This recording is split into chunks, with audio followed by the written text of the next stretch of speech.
Hey, this is Jamey with Stonemeyer Games, and today I want to tell you a little story about a game called Nemesis. Nemesis is a cooperative game for 1 to 5 players. I played it with 5 players just yesterday for the first time after learning it. Not a particularly easy game to learn, but that's okay because a lot of the rules in this game, most of the rules in this game, are built around making the game more thematic. And that's where I wanted to tell you a little story. I was the captain in this game. So this is me, this is the captain. I had this goal, this objective in this game, to find an egg, find an alien egg, send a signal back to Earth, and then either get in an escape pod and escape to Earth, or safely get into hibernation and make sure that the ship's engines were still working, so that the ship would send me back to Earth while I'm in hibernation with this egg that I could bring to Earth and spread the alien infestation throughout Earth. However, the aliens didn't seem to be on the same page as me, even though I was trying to help the aliens. The aliens continued to fight me throughout the entire game, despite me trying to finish this goal.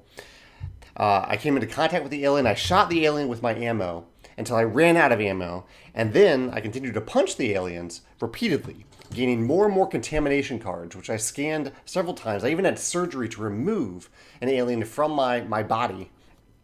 I was infected a few times, but the surgery helped with that, got rid of the infection.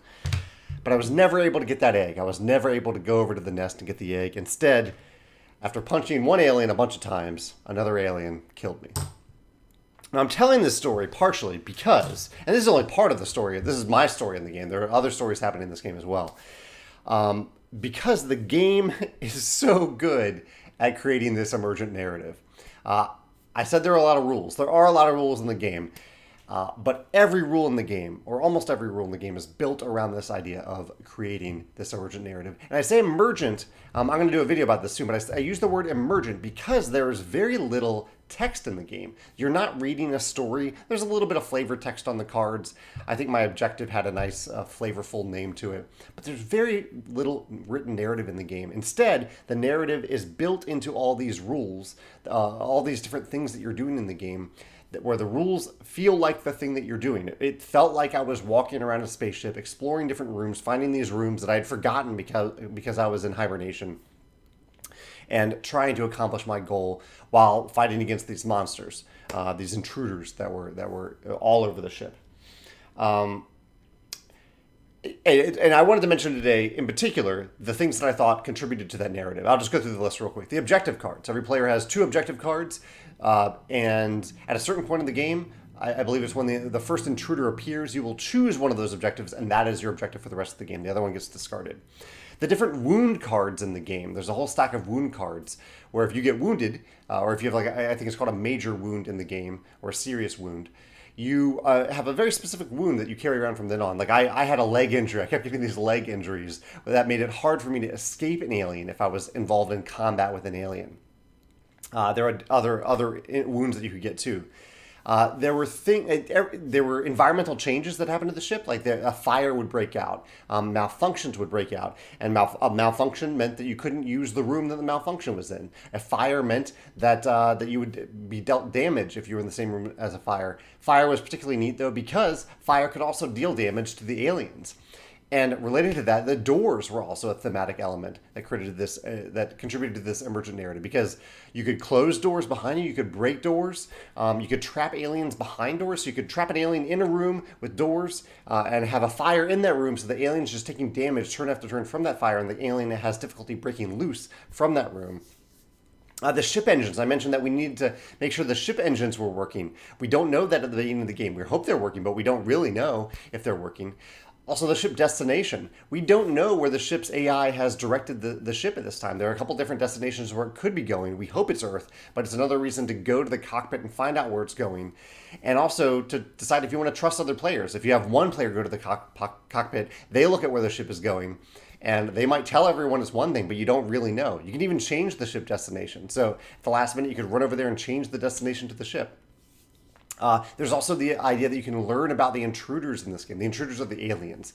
And there are a couple different cards called weaknesses put out at the beginning of the game on the intruder map that if you discover those weaknesses, For example, at the beginning of the game, there's a dead body in the starting room, in the hibernation chamber. You can drag that dead body over to the laboratory if you find the laboratory, research it, and then you can find out a weakness card associated with that dead body. It's not really associated with the dead body, but it's if you have the dead body, you can research it and learn more about the intruders. You find a small weakness for the intruders, which makes it a little easier to fight the intruders. What else is there?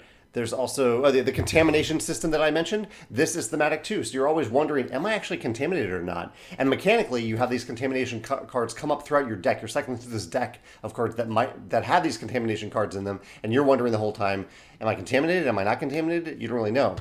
And also, finally, there are various ways that you can lose the game. You can lose if there's too much malfunction, too much fire, the ship explodes in those cases. But also, even if you accomplished your objective, in this semi-cooperative game. I think I called it cooperative earlier. It's a semi-cooperative game, not a cooperative game. Even if you accomplish your objective, you still have to make sure that the ship is headed to Earth, or that you've escaped on an escape pod. You have to make sure at least 2 out of the 3 engines are working. And there's one other condition that I'm forgetting now. But there's all these conditions that are very, very thematic that need to be true for you to actually win the game. They're just more reasons, I guess, for you to work together with other players and hopefully trust other players a little bit. That's the core of what I wanted to mention in this video today, that all of these things contribute to this amazing emergent narrative that emerges as you are playing Nemesis.